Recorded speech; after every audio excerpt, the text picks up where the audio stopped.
Today is Chaf Av, which is the Yahrzeit, the anniversary of the passing of the Rebbe's father, the rabbi and the Kabbalist, Harav Levi Yitzchak Schneerson, of blessed memory. And rather than tell stories about the Rebbe's father, and there are many stories of heroism and courage during the darkest days of Soviet oppression of the Jewish people in Russia. But what I wanted to do is something much more ambitious, and that is to share a teaching from the Rebbe's father himself. And I say this is more ambitious not only because it's more difficult to teach Torah than it is to tell stories, but specifically the Rebbe's father's teachings. The Rebbe's father's teachings were known for being extremely deep and extremely layered. He would make multiple references and have levels of meaning for every single word. And it was all connected to the deepest Kabbalistic explanations of everything, to the extent that one time the Rebbe's father was lecturing in Dnepropetrovsk, the town where he was Rav for many years. And this story reached us by someone who was present there, someone who had actually been hired to be a Melamed for the Rebbe as a child, Chassid Reb Zalman Valenkin.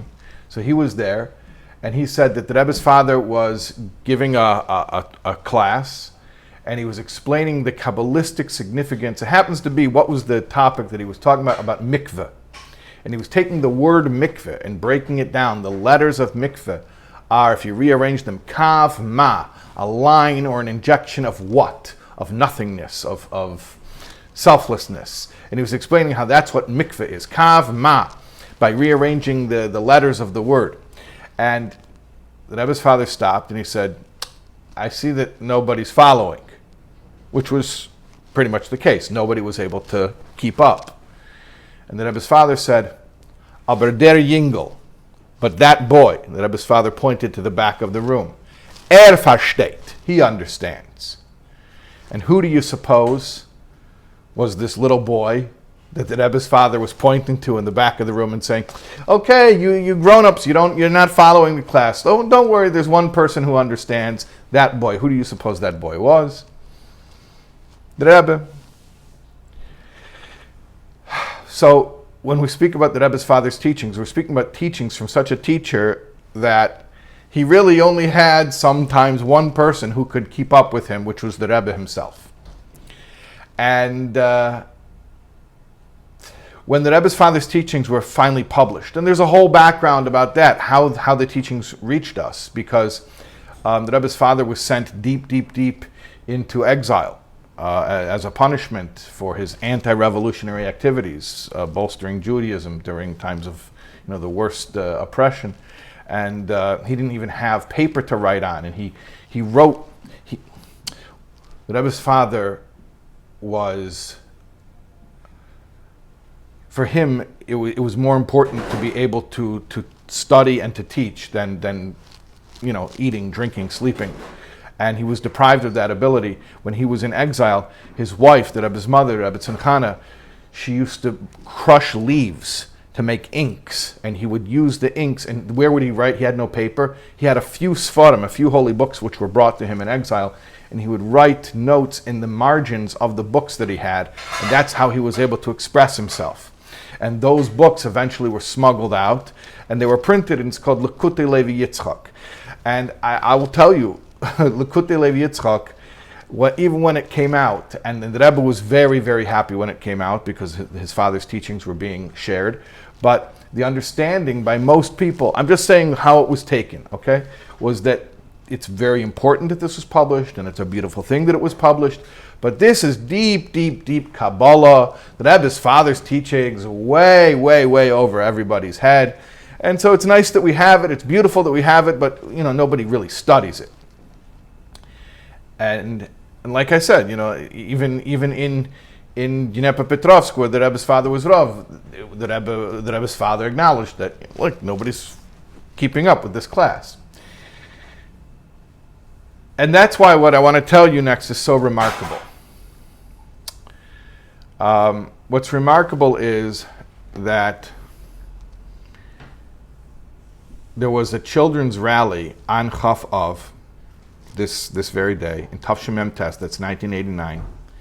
The summer camp sent buses to 770, and the Rebbe spoke just to the children, to the campers. And in the talks that the Rebbe gave to the children on that day, on the day of his father's Yahrzeit, the Rebbe said, we're going to give over a teaching from my father, whose entire life was Torah, and not just learning Torah, but teaching Torah, and not just teaching Torah in general, but specifically the deepest depths of Torah, the Kabbalistic, and especially how to connect the Kabbalistic to other levels of Torah. And we're going to explain it. This is what the Rebbe said at the beginning of the talk. And we're going to explain it in such a way that will be understood to children. And not only understood to children, but children will be able to apply it in their lives.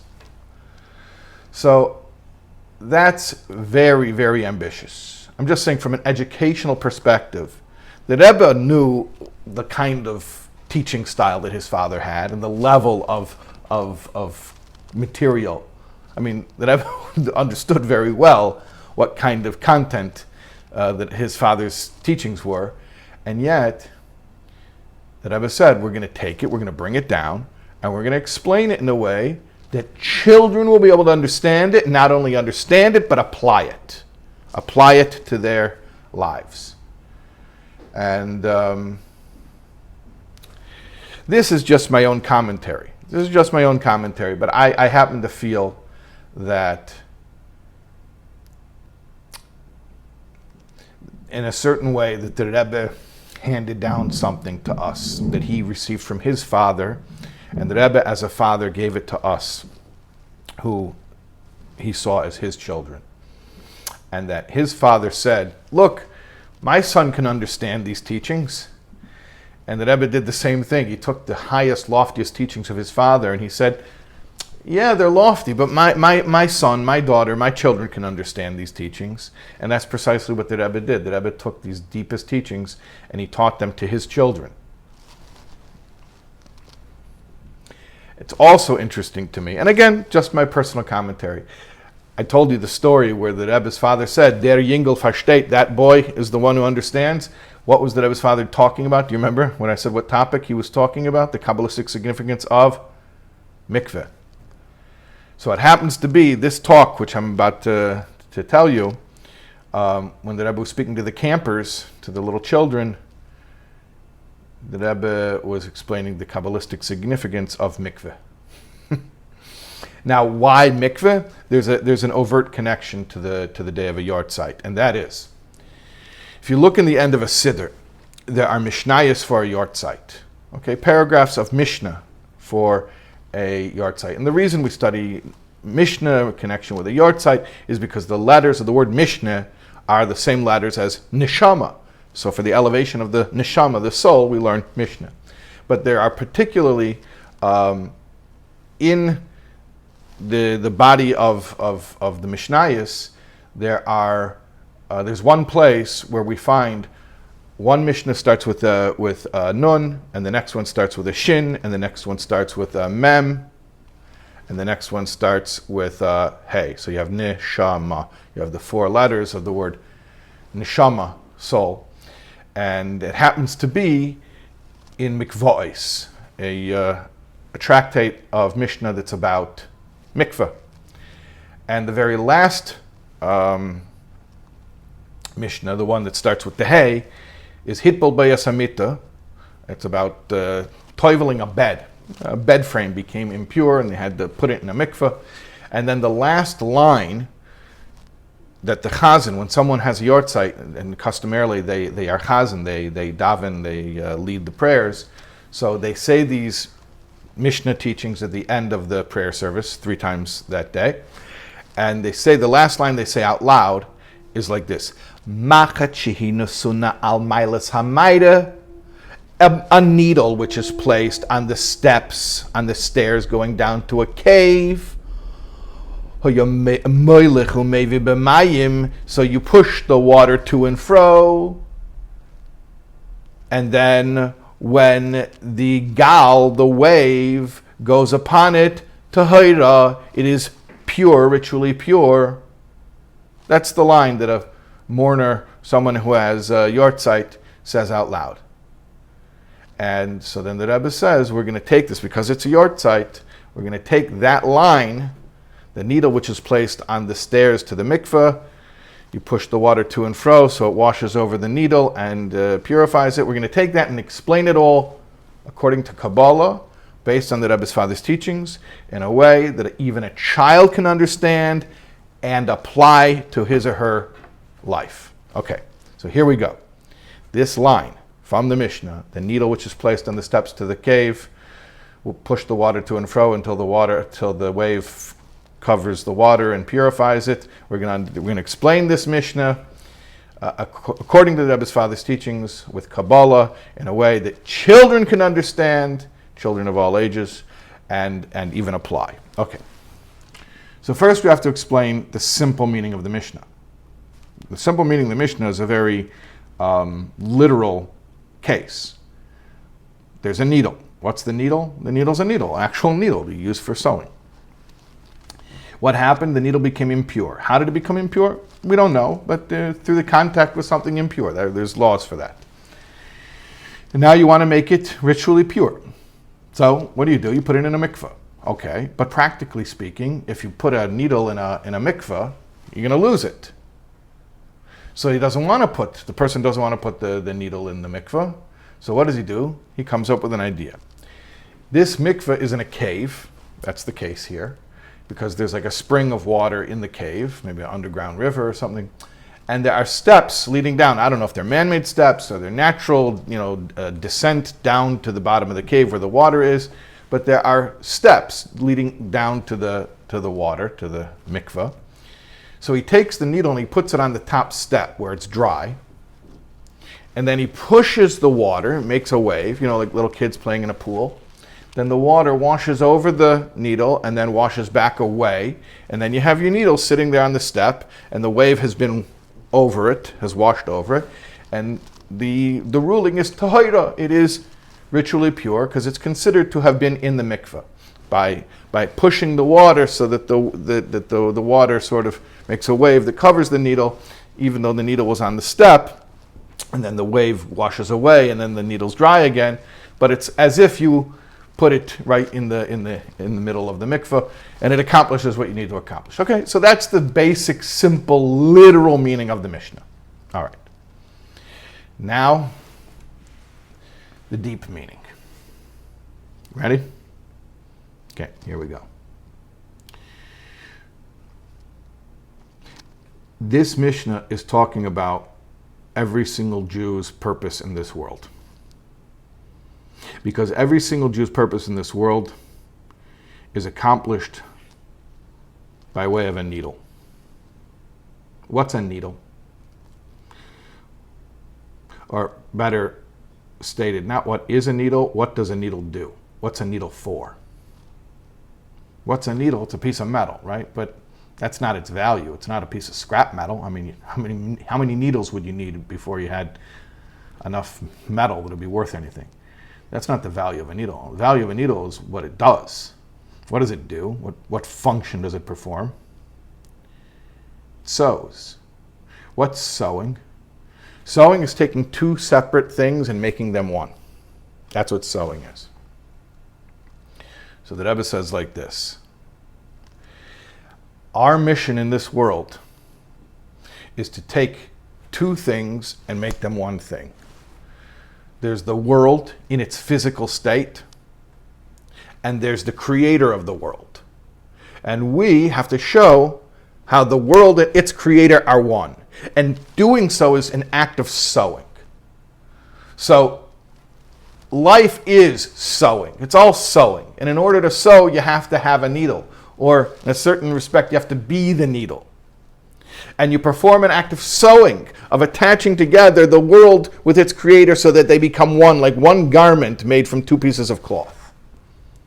And how is this performed? How is this act of sowing performed? So the Rebbe describes it. A little child wants to drink a glass of water. And so before he or she drinks the water, he or she makes a bracha, shahakol nia bidvarei. Blessed is Hashem, by whom all, through whose word, all has come into being. In other words, everything that exists is because Hashem has spoken it into being. And when the child takes that water and proclaims in this grandiose statement, everything has come into being through Hashem's word, this takes that glass of water, that pronouncement that the child makes, and connects that glass of water to its source. Because the glass of water, the Rebbe says, is not, the Rebbe speaks about very deep concepts to the children. The Rebbe says, the water is not self-sustaining. It doesn't exist on its own. It has a creator. And when we announce that everything has come into being through the Creator's word, so we take that water and we connect it to its source, to its creator, and make one, which is an act of sowing. Then the Rebbe continues and says, and the truth is, it's not even when the child makes a blessing on the drink of water. Even when the child doesn't drink water, and therefore he doesn't make a blessing. But just the fact that this child has been taught and knows the truth about the world, this knowledge, this awareness itself, it's very interesting, by the way. This is very quantum. You know, the quantum physics, the idea in quantum theory about the conscious observer. Just the fact that there's a conscious observer who's aware of something, they make it more true, or they make it more factual. So, you know, Hashem is the creator of everything anyway. Whether, you know, if a tree falls in the forest and nobody's there to hear it, does it make a sound, right?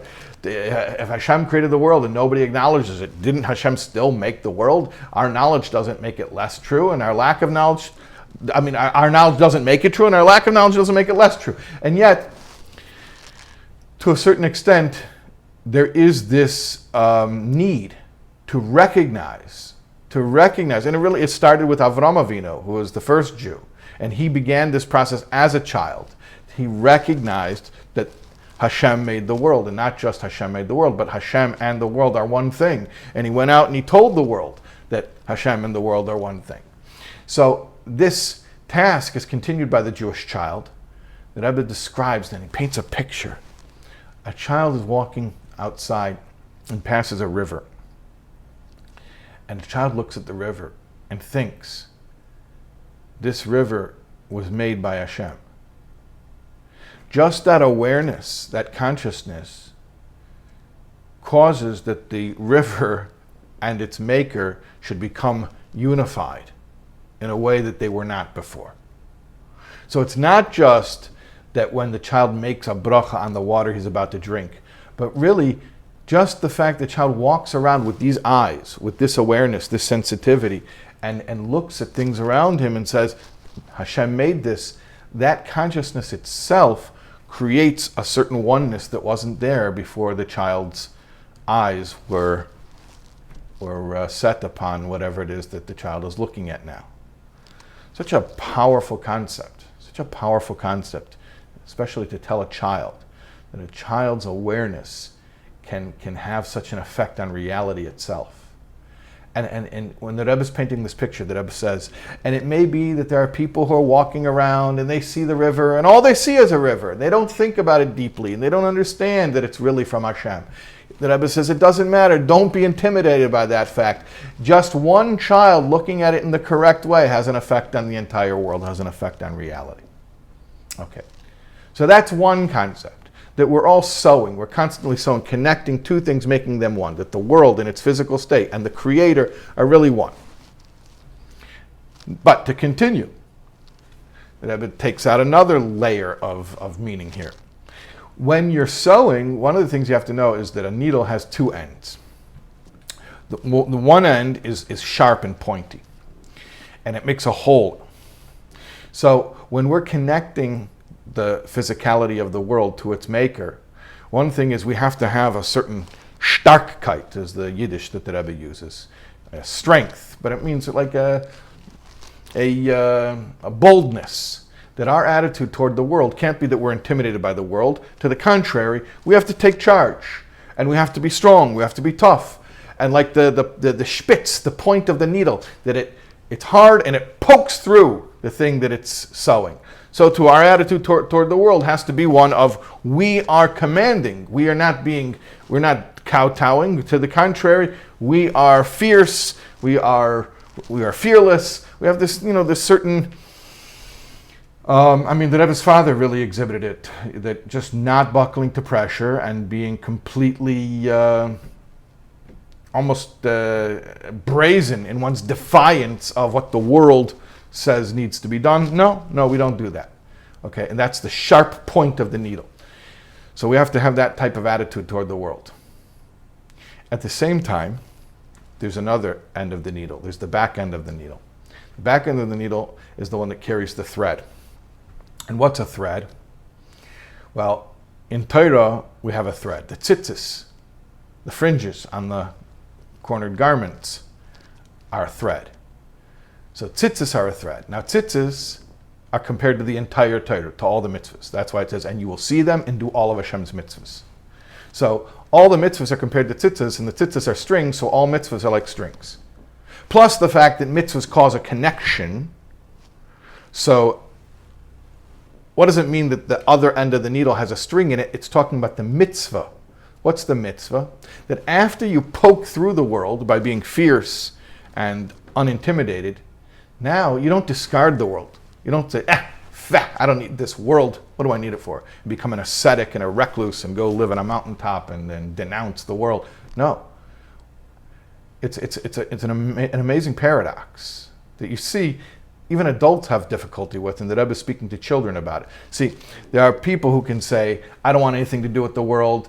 I don't need the world. I don't have to bow down to the world. Yeah, but then they just renounce it and have nothing to do with it. Then there are other people who say, no, I love the world and I want to be part of it and I want to throw myself into it. And they have no standards and no boundaries, and the world becomes a lord over them. But here the paradox is the two ends of the needle. One end, the sharp end, is tough and pointy and sharp, and that's that fierce attitude toward the world. You don't tell me what to do. I'm here. I'm on a mission. I'm going to tell the world how it needs to behave in order to be useful. And then after I've taken that sort of that air of authority and boldness, I don't discard the world. Then I include it. I bring with the other end of the needle. I am the needle. I bring the string through, the mitzvah, and I incorporate the world into mitzvahs. So I look around and I say, how can this thing be used to do a mitzvah? We take the stones and the bricks and the cement and we build a shul or build a hospital, or you look at the food and you consume the food and use the calories in order to daven or in order to do acts of kindness. The point is, we look at the world and everything in the world is raw material in order to do mitzvahs. So now we haven't discarded the world, even though we have this tough, fierce mentality toward the world where it can't use us and we use it. But what we do is we do make use of it. We do make use of it and we incorporate it all into doing a mitzvah. So it's that paradox, the both ends of the needle. The fierce attitude toward the world, then also now let's figure out how to use it. Let's figure out how to incorporate it, how to include it. Like the Rebbe's stance on technology always was, that if Hashem released a new technology or knowledge of how to do a certain thing in the world at this time, then it's not to be rejected and renounced. The Rebbe spoke about this when Hasidic teachings first started being on the radio. So don't reject the radio just because there's secular things and unwholesome things on the radio. No, you have to use the radio. You have to use it. That's the purpose why the radio was created, in order to teach Hasidic teachings. The same thing with the internet. Don't reject it, get rid of it. Be a tough needle that pokes through, right? But at the same time, after you've poked through, now incorporate it, bring the string through it, and use that thing of the world to do a mitzvah. Okay. Now we continue. Then the Rebbe explains, why was the needle impure in the first place? Why was it impure in the first place? So here's the thing. If our job is to go connect the physicality of the world to its maker, the Rebbe says you can't sit in the Beis HaMikdash in the Holy Temple and accomplish that. You can't sit in Jerusalem, the holy city. You can't stay in Israel, the Holy Land. You have to go out into the world. And when you go out into the world, it's an inevitability. You're going to be exposed to impurity. So why was the needle impure in the first case? Remember, the whole case in the Mishnah is that the needle is impure and needs to be purified. Why was it impure? Why? Because to do our job of connecting the physicality of the world to its maker, we're going to go out into the world. We're going to be among things that for ourselves, we would have sequestered ourselves. We would have sheltered ourselves. But in order to do our job, we have to put ourselves out there. So we become like this needle that's exposed to impurity.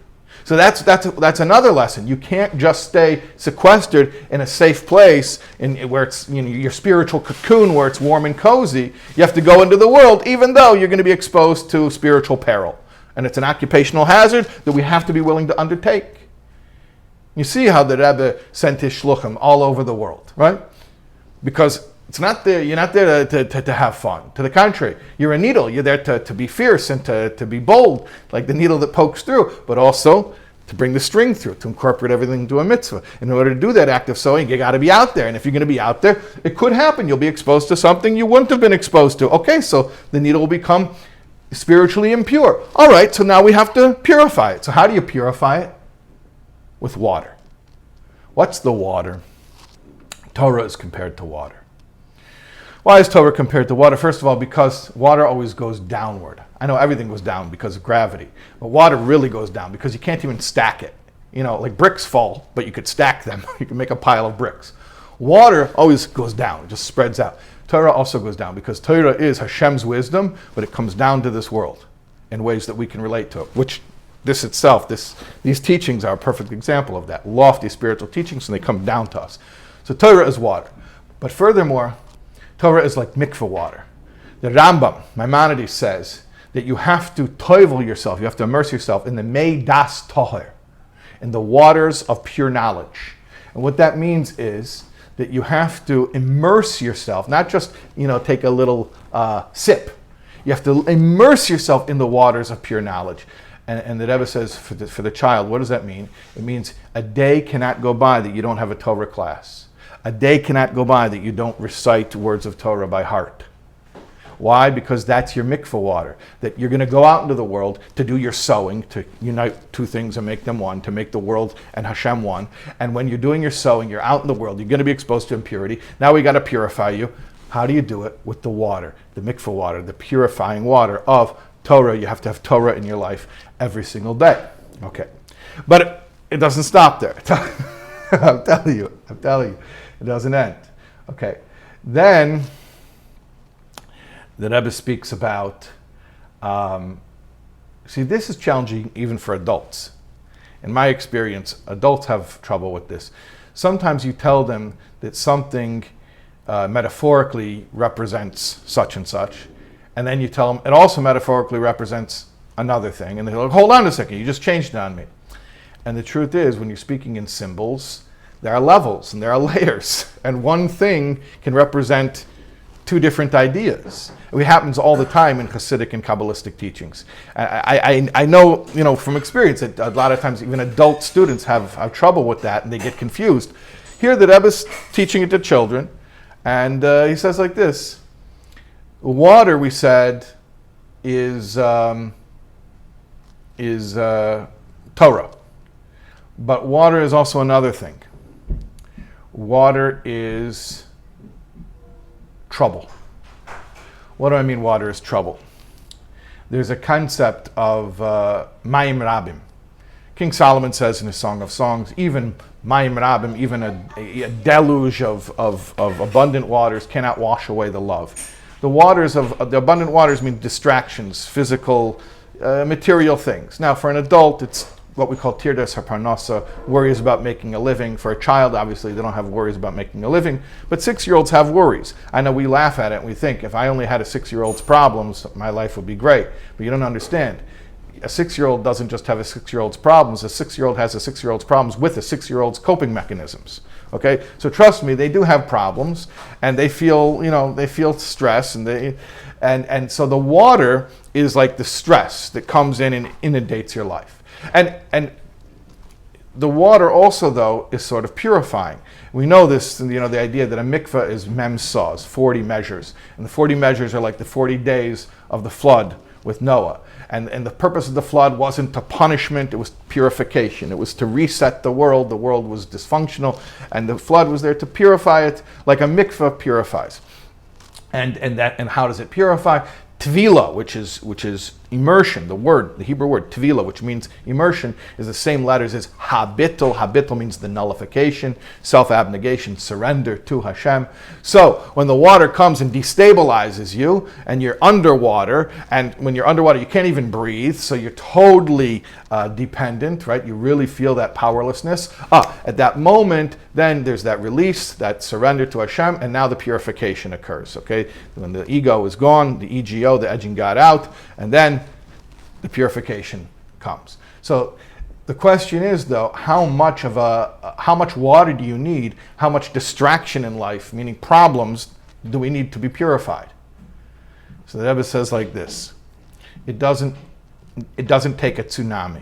You don't have to be overrun with problems in every aspect of your life, just beating you down like a tidal wave. It can be just a little gal. You just push the water to and fro, a hin and a her, and the little water just will cover up for even a second, and that's enough to hira that the needle is pure. So we don't have to have major problems. Even little problems are enough already to purify us, to give us that sense of reliance on Hashem. Okay, now one more thing. There's one more thing.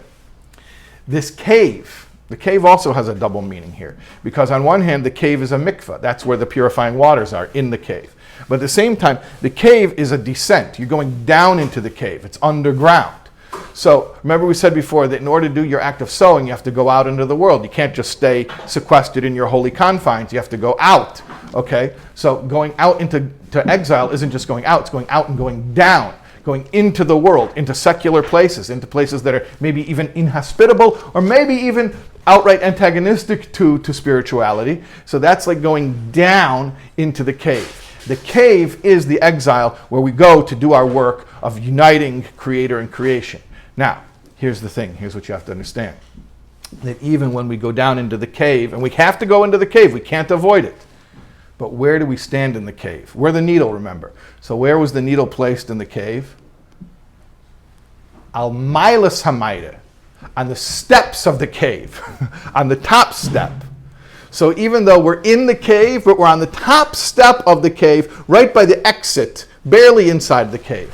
So it's this, again, a paradox. Then on one hand, the child has to know, you can't stay sequestered in your holy little environment, in your spiritual cocoon. You have to go out into the world, and you have to go deal with things. At the same time, don't go into the thick of it.